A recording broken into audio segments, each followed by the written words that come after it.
Bueno, vamos a cambiar un poco el tema porque ya tenemos en el set al artista Miguel Ángel Belli, que está cumpliendo 60 años y por eso hay una muestra itinerante súper especial que se titula Crónicas Urbanas después de tiempos difíciles. Vamos a darle la bienvenida a Miguel Ángel Belli. Miguel, bienvenido a Lima Gris. Buenas tardes, amigos. ¿Qué tal? 60 años, Miguel. Sí, 60 años. Bien vividos y bien trabajados. Cuéntame un poco de esta... También logros, también familia. Miguel, cuéntame un poco de esta exposición itinerante que, por lo que veo, hay pintura, escultura, video e instalación, y que hace poco se inauguró en la Galería Martín Yepes del centro de Lima y también en Trujillo. Sí, se puede decir que cuando uno cumple 60 años, es una edad bastante cabalística de un ser humano, que te pones a pensar qué has hecho en tu vida, ¿no? Si para bien o para mal, es como un examen de conciencia. Pero también yo soy formado en Buenos Aires, donde yo veía que los artistas que tenían 60, 70, 80 años, como decirte Polecelo, ¿no? Como decirte otros grandes, como que no me acuerdo el nombre en este momento. Regazzoni, ¿no? Pero más los pintores, ¿no? Ya. Como Alonso, ¿no? Alonso, se tiraban así en los grandes espacios, como el Museo de Bellas Artes, su retrospectiva, ¿no? Donofrio, ¿no? Había uno, Donofrio, que se tiraba así. Claro. Y tiraban unas muestras que eran por sus etapas que ellos habían pasado cuando tenían de 30 a 40, de 40 a 50, de 50 a 60. Miguel, una curiosidad. ¿Por qué te fuiste a Buenos Aires, a la Escuela de Bellas Artes de La Plata, a estudiar? Argentina, a estudiar arte. ¿Por qué no Perú? ¿Por qué no Lima? ¿Por qué Argentina? Fue una cosa media como del destino. Ya. Yo estaba más perdido en el espacio que no sé qué. Tenía una novia y tuve una ruptura con esa novia. Y encima mi papá estaba mal de salud, ¿no? Y después él falleció. Y para que me pasen un poco mis penas, yo tenía un padrino que hacía esculturas grandes, que se llamaba Campayola, y me dio un consejo que en vez de estar sufriendo así, torturizando, en tortura, anda a otro país, que en otro país como Buenos Aires hay otro mundo diferente que el limeño. ¿Llegaste con el corazón roto a Argentina? Pero vi otro mundo que se me pasó rápido. No, vi una chica más guapa. No, pero vi un mundo más abierto, más espontáneo, menos, como decirte, chico que es Lima comparando con Buenos Aires. Claro. Había mucho más museos, muchos más artistas que tenían otro vuelo mental, intelectual. Pero eso sí, todas las personas eran como mentales, ¿no?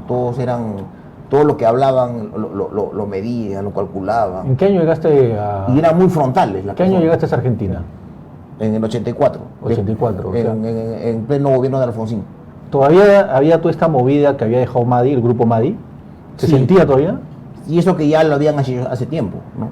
Con Ennio Yomi. Claro. Y un montón de artistas, eran como 80 artistas, ¿no? Revolucionarios de los 40, 60, ¿no? Ennio Yomi, sobre todo, era uno de los grandes representantes, ¿no?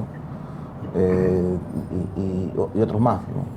No había crisis en esa época todavía se mantenían las expresiones culturales más fuertes. Habían crisis también, porque la crisis era de los militares, que habían gente que había desaparecido en forma, como la canción de Charly García, ¿no? Los amigos del barrio pueden desaparecer, ¿no? Y la persona que tú amas puede desaparecer, ¿no? Son inspiradas en lo que pasaba en ese momento, ¿no? Es interesante lo que mencionas, porque hay, digamos, toda una búsqueda en la propia música argentina que se iba desarrollando. Es donde emerge también el punk. Claro, ¿no? Entonces, y la música rock argentina es muy contestataria, ¿no? Así es. Refleja mucho su realidad. Y también hay mucho más rockeros que acá, ¿no? Claro. Y históricamente, en la época de Videla, quisieron tapar un poco todas las atrocidades que habían hecho matando un montón de gente, incluso también eso que ellos fueron campeones mundiales de fútbol. Fue una cosa para tapar un poco el circo en esa época, ¿no? Más que el circo, las matanzas. Sí, las matanzas, ¿no? Las matanzas... Lo desaparecido. Fueron millones de desaparecidos comunistas, ¿no? Los mataban ahí y después no los volvías a ver más. La noche de los lápices también es los abogados. Sí, sí. La noche de las corbatas. Sí, la noche de los lápices es como van a la escuela de Bellas Artes donde yo estudié antes que yo vaya y desaparecen como a 18 estudiantes y no volvieron más, ¿no? Hay una crónica de nuestro amigo Marcial Luna, ¿no? Interesante sobre ese tema. Y también las madres de la Plaza de Mayo, ¿no? De Plaza de Mayo. Que muchos artistas inspiraron eso, ¿no? Miguel, has mencionado una cosa interesante que hablas de los artistas, un poco hablaban de la realidad social que vivían en Argentina. ¿Por qué eso se ha dejado de hacer, sobre todo acá en el Perú? Creo que hasta los 80 o 90 se podría hablar que los artistas reflejaban en su obra, tanto sea musical, en la literatura, en el cine, lo que estaba pasando en su país. Pero ahora, ¿por qué no? Creo que el COVID ha trabado eso. Y también todo tiene que ver con los acontecimientos y también cada generación trae lo suyo. Claro. Y cada tiempo trae lo suyo. Y cada artista también es valiente también o no es valiente y de narrar sus cosas. Ya, pero haciendo un paralelo, has mencionado más o menos el contexto argentino con respecto a la política social y al arte de esta época, de las postrimerías del gobierno dictatorial militar hasta adelante. Pero si hablamos de Perú, tú eres peruano y también conoces el contexto de aquí artístico. ¿Qué diferencia podrías ver entre estos dos países con respecto al contexto de los artistas? ¿Cómo se desenvuelven? ¿Qué diferencias hay? De todos modos, en el Perú también hay artistas que puedo considerar que son como de vanguardia, ¿no? Hay muchos, ¿no? El grupo Huayco, ¿no? como sea Bedoya, ¿no? Claro. Uno de ellos, ¿no? Otros más que... Ricardo Vice, quizás. No, él no tanto, hay otros que son más contestatarios, ¿no? Claro. Herbert Rodríguez, ¿no? Claro, el mismo Lescano que habla cosas así. Después hay un flaco que se llama Belauchaga, ¿no? Y mucha gente que maneja Gustavo Muntix, ¿no? Porque son gente que tiene... Coco Bedoya, ¿no? Son gente que tiene, como decirte, narra su tiempo y su historia en el momento que vivimos, ¿no? Ya, pero estamos hablando de artistas que ya empezaron su trayectoria hace más de 35 años. Claro. Y ahora, más o menos, ¿cómo ves? ¿Cómo ves el discurso de los artistas jóvenes? También hay jóvenes o también de provincias que hablan cosas muy interesantes, ¿no? Que veo que son bastante regionalistas o peruanos, ¿no? O narran su historia peruana, ¿no? Pero, digamos, yo veo mucho, he visto mucho en esa última muestra que hicieron en el MUNA, curado por el canal Museal, ¿no? Que tiene que ver mucho con la realidad, el presente, el pasado y tal vez el futuro, ¿no? Perú, creo que un país posible. Esa muestra narra mucho la historia del pasado en un pleno bicentenario. Claro, Miguel Ángel, pero digamos que todo esto, lo que mencionas, está un poco desparramado a nivel nacional y hay pocas galerías, poco espacio para exponer. Entonces no hay, desde el Estado, por ejemplo, un ente, lamentablemente creo que el Ministerio de Cultura no cumple el rol, un rol real que debería con las artes en general, pero no hay cómo agarrar todo eso que está disperso a nivel nacional a mí sí y enfocarlo y darle luz, ¿no? Hay una crítica que sí puedo dar.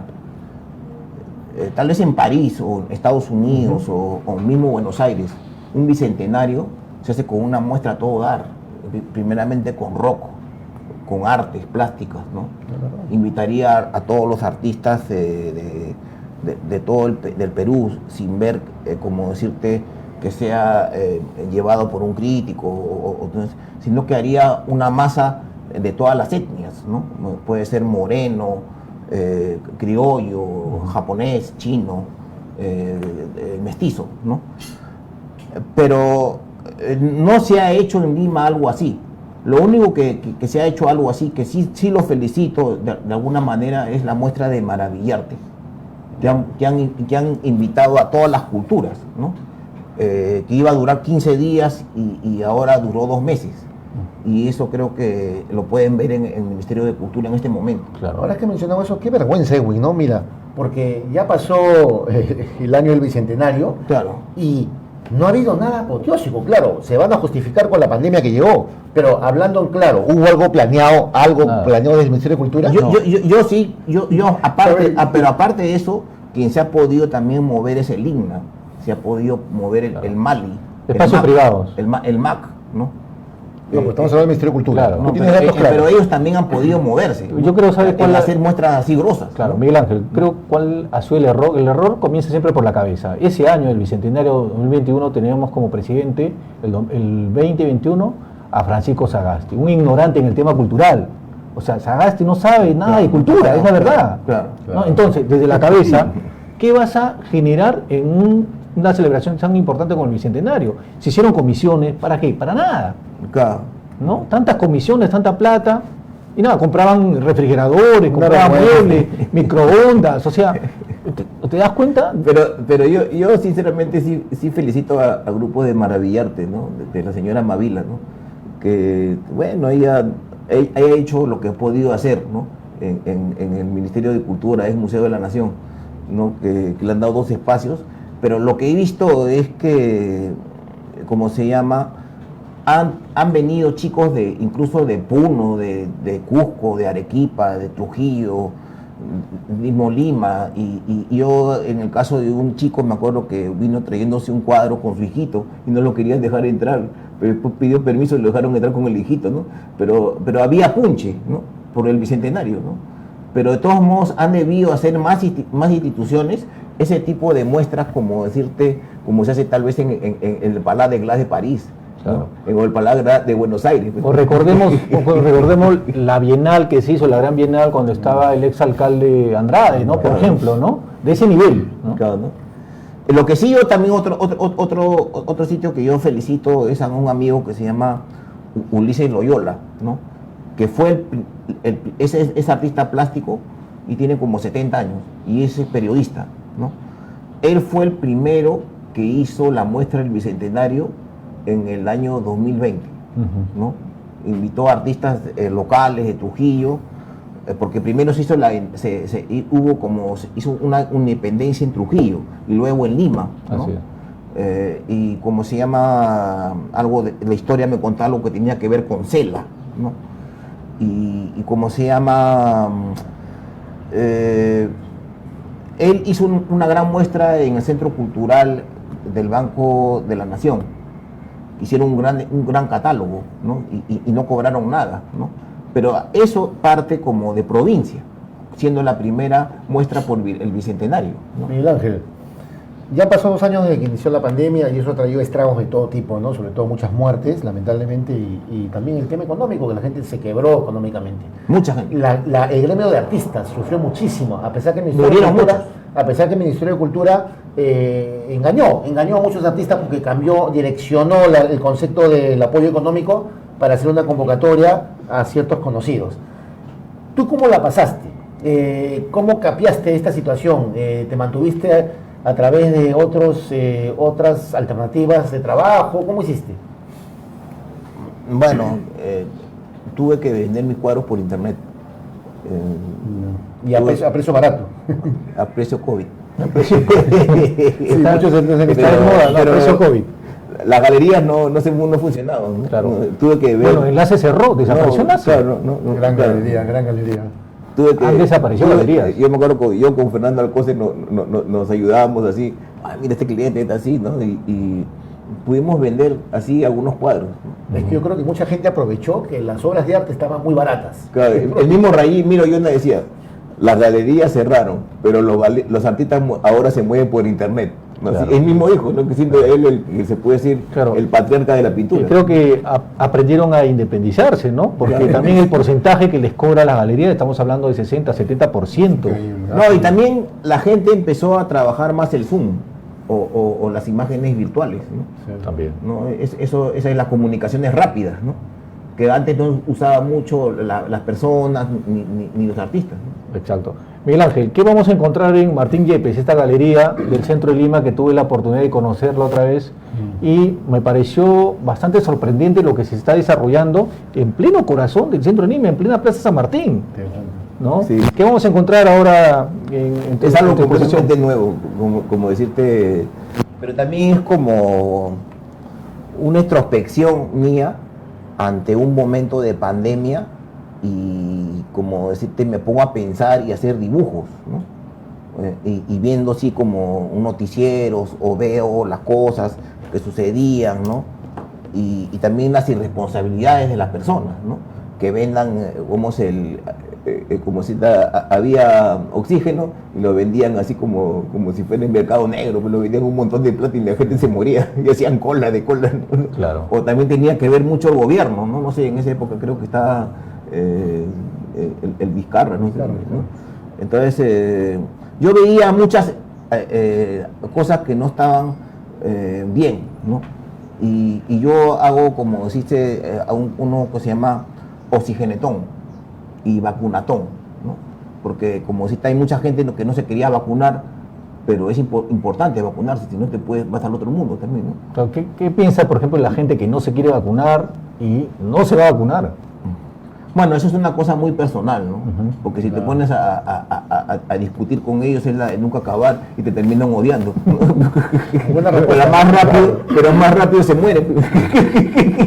Claro, pero Más rápido se mueren. entonces de alguna forma tú eres pro vacuna. Claro, yo soy pro vacuna. Claro. Vacúnate de la tercera dosis, ¿no? Ya. Pero no te cuesta nada, solamente que te pinchan y listo. No te ponen tu chip. Claro, no eres extraterrestre tampoco. No, pero vamos, en Estados Unidos es más radical porque piensan que la vacuna, te ponen la vacuna y tú vas a vivir 3 meses, ¿no? Hay toda una manifestación así en Nueva York, en Miami, que no se quieren vacunar, y mucha gente así. Y también he conocido personas que de repente no se han querido vacunar, como todo un grupo familiar. Ya ha venido el nieto, del extranjero, trayendo el virus y se murieron todos. También, sí. ¿No? Entonces, cosas así, medias como tirada de los pelos, ¿no? Pero también hay algo que sí puedo decir con mucha tristeza y melancolía, ¿no?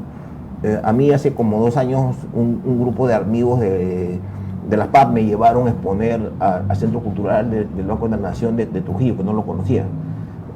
Uno que se llama Carlos de los Ríos Chaval, después Willy Navarrete y después otro que se llama Guaitaya, David Guaitaya, ¿no? Y la señora Sotomayor, ¿no? Con el grupo de la PAP. Y la cosa es que hicimos una muestra que para que era una muy buena muestra, ¿no? Me quedé sorprendido de esa muestra, ¿no? En un espacio grande. Pero después pasaron, a los 2 meses comenzó la pandemia. Y como cité, esas 3 personas que yo cité, como cité Chaval, Willy y Guaitaya, murieron de COVID, ¿no? Se fue Willy Navarrete. Claro, ¿no? Entonces, a mí sinceramente me pongo a pensar, ¿no? Me pongo a pensar y me da pena, ¿no? Ver como una introspección de mi persona, ¿no? Y de mis amigos, ¿no? Y hay un cuadro que sacó, se llama No vayas a la fiesta COVID, ¿no? Se llama ahí así. Pero está que bailan ahí, y está la policía, ¿no? Hay también Pero, mucha responsabilidad. Pues, de las ¿no? personas, ¿no? Así es. Pero a veces no solamente es responsabilidad, también que de repente tú puedes ir a una bodega y hay una persona que tiene COVID y tú no tienes las defensas y ahí nomás quedas, ¿no? Pero ahora todo el mundo se olvidó del COVID, ahora todo el mundo está hablando de la guerra ya. Creo que ya la gasolina subió, creo, a 20 soles, ¿no? Sí, increíble. De ayer a hoy, estaba en 15, subió a 20, ¿no? Sí. Y después otras cosas van a subir, ¿no? Así es. Ahora te quería preguntar algo porque tú eres uno de los artistas que siempre está en actividad y cuéntame cuál es el secreto para encontrar espacios. Por ejemplo, estás en Martín Yepes, estás en Trujillo y después sé que vas a estar en Arequipa. ¿Cómo lo hace Miguel Ángel? No creas que es tan fácil, porque también me han choteado bastantes veces. Pero ¿cuál es el tip para que ¿Cuál es el secreto? Tocar La constancia. todas las puertas. Ser terco. Y cierran 20 puertas y tocan 20 más. No, para mí, como decirte, exponer, vamos, en el Chávez La Rosa, era para mí muy lejano ir Lima hasta Arequipa y dejarme un proyecto. Yo no sabía con quién hablar, ¿no? Como decirte, y un grupo de amigos me invitan a una exposición en noviembre de escultura. Entonces tomo un micro, pero ya iba más o menos calculando que quería el Chávez La Rosa, ¿no? Y yo no sabía ni quién era el director, nada, ¿no? Entonces voy a la inauguración y mis amigos bien cordiales conmigo, porque, bueno, yo siempre, a mí me gusta siempre los grupos, ¿no? Es importante un artista que sea como vivir en una sociedad de grupos y que hagan las mismas cosas que claro, tú haces. Tenemos unas fotitos, creo, de ahí de su trabajo para ir viendo también lo que has estado exponiendo. Bueno, síguenos contando. Van a ver algo de Nueva York, lo que le gané la beca, ¿no? Pero hay que mencionar que el Chávez de la Rosa es un centro cultural importante en Arequipa, en plena capital. Ahí está. Esa es una escultura que gané una beca en Nueva York. Postulé hace 2 años y ante 50 proyectos, o sea, mi proyecto, están los dibujos también. Mi proyecto fue seleccionado. Fue seleccionado, pero así como no por artistas peruanos, sino por americanos, ¿no? Ese es el distrito, ¿no? Ese es el distrito de Búfalo, ¿no? Nueva York. Búfalo, Nueva York viene a ser como decirte una ciudad más tranquila que Nueva York. La gente todavía vive así como chosica, con casas así, chosica antiguo, ¿no? Ya. Y también tiene su modernidad, ¿no? Y tiene las cataratas de Niágara. Exacto. No es una zona tan peligrosa porque en el fondo está la relación del campo y la ciudad. Ahí presentaste esa escultura, ¿no? No, ahí hice una escultura en un taller que parecía un astillero. Ah, sí, ya, mira. No. O sea, fuiste a buscar tu material, todo, ahí estamos viendo ahí. Sí. Y hice algo con bastante el hombre del bicentenario, ¿no? Ah, interesante. Como decirte un cholo, ¿no? Que anda a caballo con una bandera y con un corazón y también significa también el inmigrante. Todo eso usaste metales. Metal, chatarra, metal nuevo, ¿no? Ahí estamos viendo. Y como era todo grande y pesado y tanta cosa, a veces también como, saber inglés es un arma también que te ayuda, ¿no? Mis amigos, de 2 amigos que sabían soldar y también sabían trabajar metal, pero ellos me decían que ellos solamente podían ayudarme después de trabajar de ellos, ¿no? Como claro, o sea, todo ese proceso ha sido en Estados Unidos. En Estados Unidos. Y hice mi equipo, que se llama Taylor Griffiths, era un amigo mío, Mr. Kenneth Payne, el que está cortando ahí, y ese es Taylor, y después otro que se llama Jerry, ¿no? Yo lo cortaba en cartón y después lo pasaba en el metal y lo cortábamos y hacíamos el caballo, ¿no? Pero es un caballo que es como el inmigrante, ¿no? Tal vez un cholo, ¿no? Que quiere ir a ver cómo es el otro lado del mundo, ¿no? Cómo puede ir a un país mejor para superarse o mejorarse, o las migraciones, ¿no? Y dime, ¿la beca de qué consistía exactamente? ¿Te daban todo el material, todo el espacio, material, digamos el hospedaje? ¿Cómo? Me daban algo de dinero, ¿no? Me pagaban todo el proceso de ejecución del trabajo, que yo también tenía que trababar, no es que yo lo mandaba a hacer. Ahí te vemos trabajando, ¿eh? No, en un taller que era como un astillero, me pagaron mi comida, ¿no? O sea, te trataron con cariño. Sí, pero es así, trabajaba desde las 8 hasta las 12 de la noche. Fuerte. Pero también me paseaban también. Me llevaban para acá. Claro. Ahora, pero también había una cosa interesante. Hay que contarle a la gente. Hay una cosa interesante. Miguel Ángel, hay que contarle a la gente que tú tienes escultura no solamente en Estados Unidos, también en China. Has estado en varios continentes, ¿no? Cuéntanos sobre eso. En China tengo como 14 esculturas en diferentes parques. 14 esculturas en China. Y formé un parque de esculturas.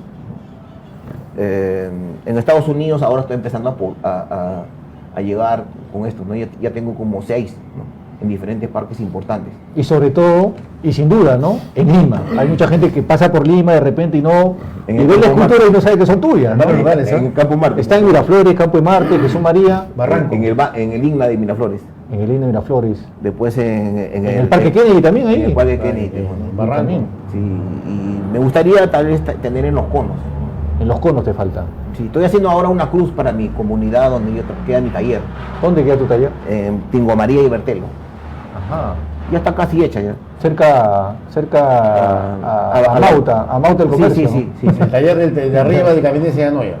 No, es que ahí no se puede trabajar porque viene serenado. Y era grande, pero el ruido, ¿no? El ruido. Claro. Ese es los problemas que tenemos los artistas con los ruidos, ¿no? Tenemos que ir a zonas más como industriales. O sea, tú eres un artista prolífico, ¿no? No hablas mucho y estás trabajando todo el tiempo, ¿no? Y sobre todo tienes un enfoque muy altruista porque brindas tu obra incluso gratuita, ¿no? En algunos lugares, en algunos Claro, espacios muchas veces públicos, lo ¿no? he dado, pero también es como educar a las personas, ¿no? Claro. Porque, y también lo que sucede, también hay una cosa que es el tiempo de vida del ser humano, de repente es corto, ¿no? Así es verdad. Ahora, ya 70 que, años, o 80, y de repente puede ser que yo me pueda ir mañana. Miguel Ángel, ya que hablas de educación, ¿no? ¿Cómo ves ahora cómo viene desarrollando la Escuela de Bellas Artes, ¿no? O escuelas como Corriente Alterna o la Facultad de Arte en la Católica? ¿Cómo ves la A mí enseñanza? a mí me parece, sinceramente, me parece que la enseñanza del tiempo que yo estudié a lo que estudio, veo cómo estudia mi hijo, como que también estudia en Corriente, o cómo veo otros chicos, ¿no? que les enseño.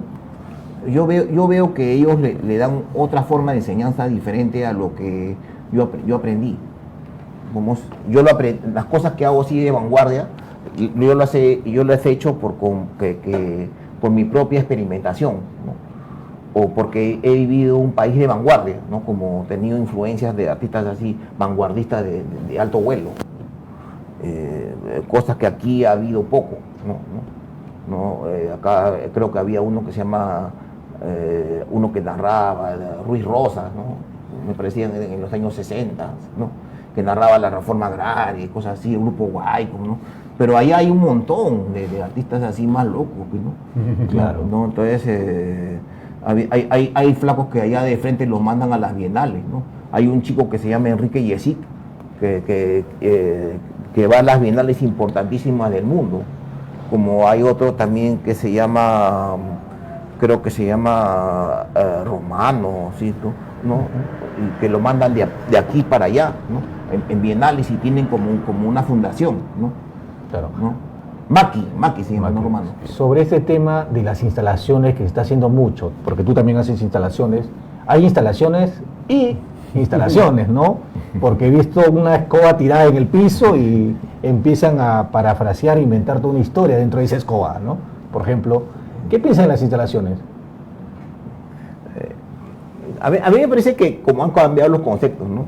Las instalaciones tienen que tener un marco teórico, Claro. para fundamentarlo, ¿no? Puede ser que a tu abuelita le parezca un mamarracho, a otro viejito le parezca una cochinada, pero el que ha estudiado pues lo ve con un marco teórico, un crítico, lo ven ahora, sí. Antes era el pintor que pintaba todo hiperrealista y todo el mundo lo entendía, ¿no? Entonces el arte conceptual es más para gente que tiene que tener una cosa que, como la revolución del arte conceptual comienza con Joseph Beuys. ¿Y a qué revolución vemos, por ejemplo, en un plátano pegado en una pared? Bueno, yo veo la crisis del mundo, ¿no? Y lo que va a venir después. Bueno, ya se hizo todo también. Está siendo generoso ahí, ¿no? Claro. Sí, ya se hizo todo, ya no hay más que hacer. Pero ¿tú crees que el concepto que como ahora se maneja últimamente, en pleno siglo XXI, tiene que darlo la propia obra más allá del discurso y el rollo que diga el artista? ¿En qué consiste el verdadero concepto? No, estamos en tiempos de decadencia mental y espiritual, Y artística. artística. Y también decadencia de lo que vivimos, el COVID, las guerras, ¿no? Y ya casi todo lo que en el arte ya casi todo se ha dicho. Y el plátano no se ha dicho hasta ahora. Un platanito ya. el que gana es el que rompe los cánones. Ahora, a mí me llama la atención también. El que pone de cabeza las cosas, Claro, es el que gana. y en esa onda o esa corriente están los premios de pasaporte por un artista de la Embajada de Francia, ¿no? ¿Qué pasó? Que en los últimos años, ¿Qué pasó? en serio, no me ha convencido las obras ganadoras, ¿no? Para serte sincero, pero bueno, es lo que está apostando la Embajada de Francia, ¿no? Bueno, el jurado, eso es lo que ven, ¿no? Y los franceses también, ¿no? Para el corte, ¿no? Pero yo también, hay algo que sí puedo decir, que hay un antes y un después. El artista académico, de caballete, romántico, ¿no? Que pintaba horas de horas con el claroscuro, con el bodegón, con la musa, ¿no? Eso ya pasó ya. Ahora el artista ve más allá de las cosas, se teoriza más y ve lo que hay, la atmósfera que está sucediendo en su país, en eso, y eso lo narra. Puede ser con 3 cosas, con 3 papeles, con 4 cosas, ¿no? Pero primero es la teoría y después es como decirte el material. Así es. Pero tenemos un minuto. Lo que más importa actualmente es el mensaje y cómo fundamentarlo. Así es. Miguel, Para ya para finalizar. terminar, por favor, repítenos el nombre de la muestra que está en el centro, en la Galería Martín Yepes, hasta cuándo va y también la muestra de Trujillo. Por favor, repítenos para que los televidentes la puedan muestra ver. se llama Mapas y Crónicas Urbanas, después de tiempos difíciles. ¿En qué espacio? Martín Yepes, ¿no? Ubicado en Plaza San Martín, creo. En Plaza San Martín, en los arcos de Cela. Ya, y en Trujillo, que va a pasar al Centro Cultural de Arequipa. En Trujillo está en Orbegoso 652, el Centro Cultural Banco de la Nación. Y va a pasar a Arequipa, ¿no? Sí, va a pasar a Arequipa y después al Museo de Arte Moderno Contemporáneo de ¿Cómo te Cusco. encuentran en redes sociales? Rápidamente. En Miguel Ángel Belí, en Facebook. Perfecto. Bueno, Miguel Ángel, felicitarte por estos 60 años, que sigan las obras, las exposiciones, que sigan las instalaciones y que sigas soldando, pues, ¿no? Que siempre se te... En fin, bueno, esto ha sido todo por hoy y nos vemos el próximo viernes. Solamente desearle un buen fin de semana y esperemos que pare la guerra. Nos vemos.